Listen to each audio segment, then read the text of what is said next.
Respon Davi saat pertemuan pertama mereka membuat kepercayaan diri Quincy luntur. Baru kali ini ada yang mengucapkan istighfar saat bertemu dengannya. Biasanya cowok-cowok akan melempar pujian dan tatapan memuja, bukan malah membuang muka dan mengucapkan istighfar, seolah Quincy adalah setan yang menyeramkan. Quincy tidak habis pikir, bagaimana bisa papanya menjadikan cowok itu sebagai tolak ukur menantu idamannya. Quincy akan berbicara pada papanya untuk mengganti role model menantu idamannya, karena Quincy tidak ingin memiliki suami seperti itu.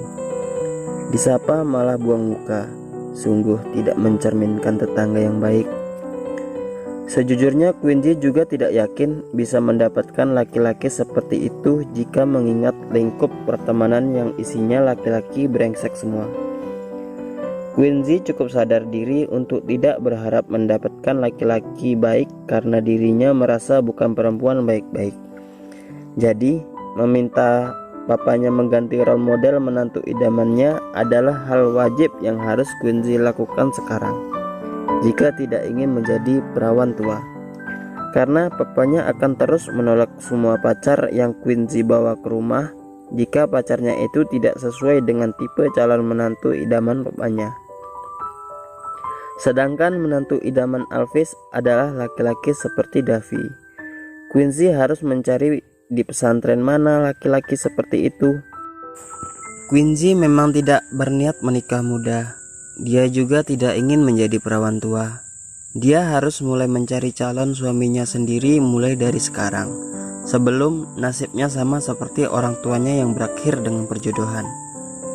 Kaki Quincy menuruni tangga dengan cepat. Penampilannya sudah lebih rapi dari sebelumnya, karena dia juga sudah mandi.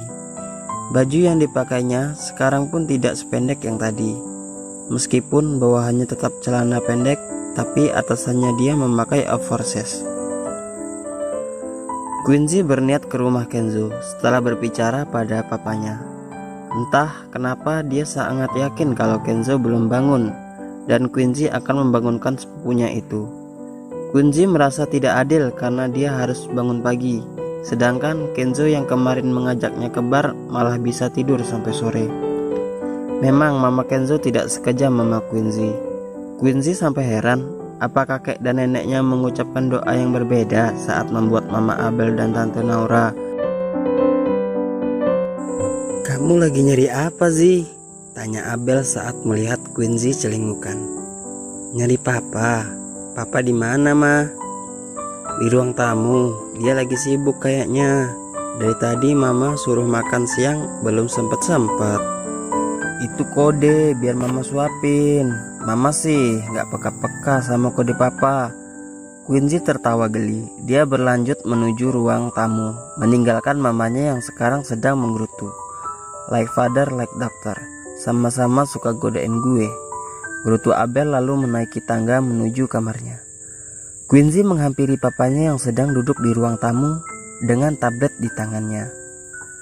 Papanya memang terlihat sibuk, tapi Quincy tidak yakin kalau papanya itu sibuk bekerja. Apalagi setelah mendengar gumaman, "Ayo, dikit lagi, ke kiri. Woi, ke kiri woi. Harusnya tadi ke kanan." Quincy berdehem, lalu duduk di samping papanya yang masih sibuk dengan dunianya. "Oh, jadi kesibukan ini yang buat papa gak sempet makan." Quincy tersenyum. Senyum yang bisa menguras ATM Alvis. Alvis menoleh dengan panik. Jari telunjuknya dia tempatkan di bibirnya seperti memberi isyarat pada Quincy untuk diam. "Shh, jangan bilang sama mama kamu. Papa bisa kena masalah kalau kamu ngadu."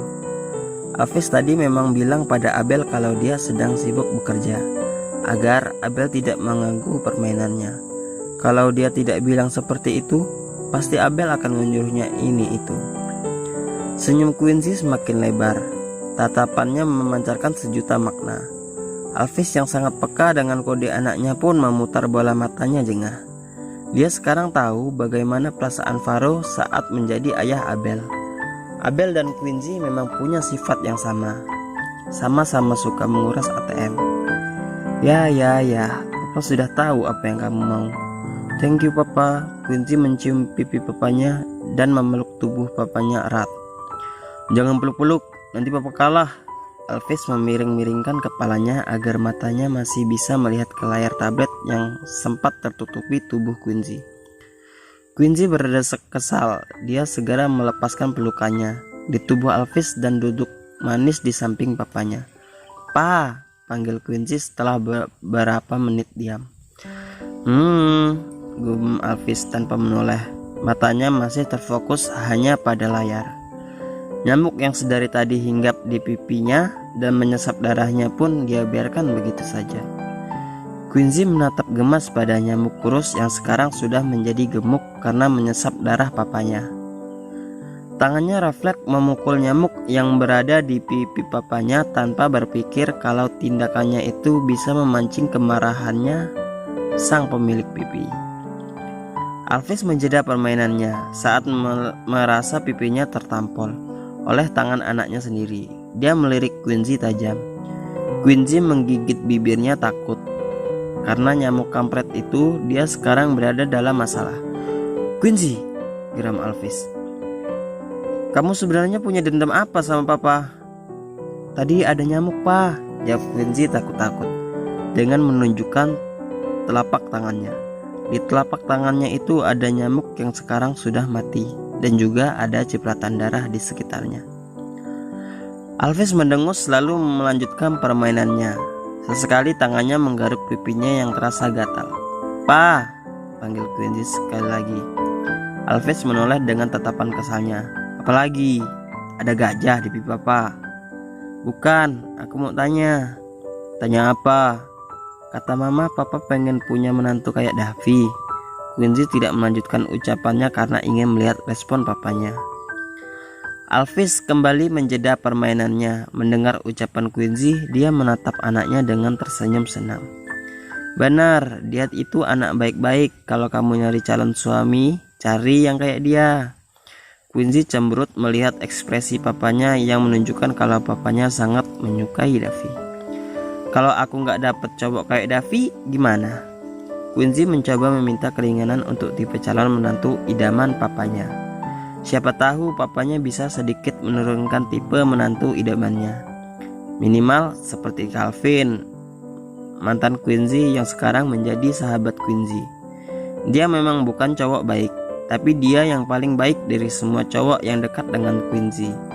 Ya udah, sama Davi aja, jawab Alvis santai.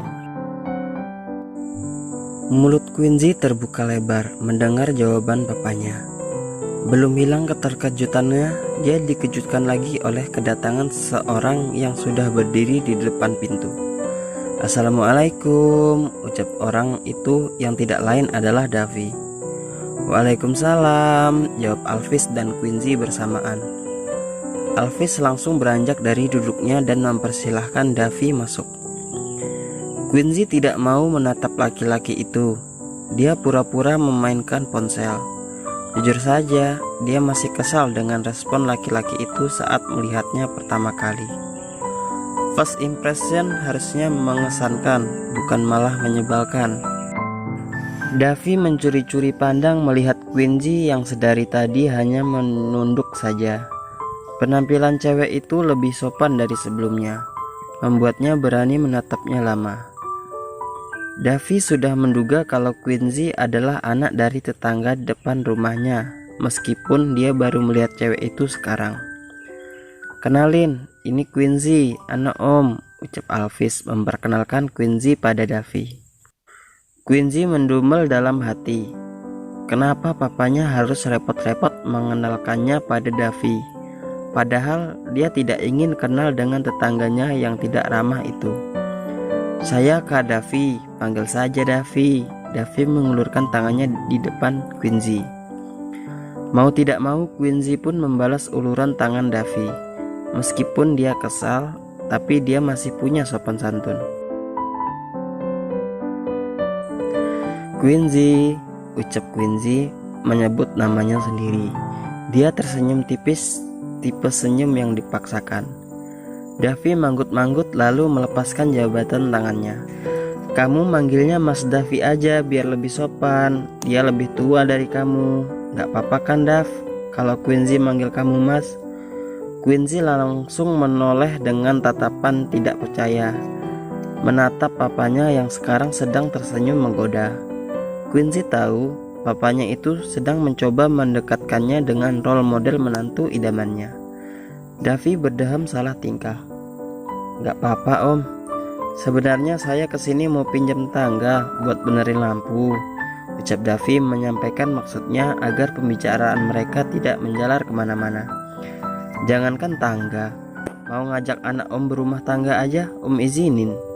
Quincy melotot menatap papanya.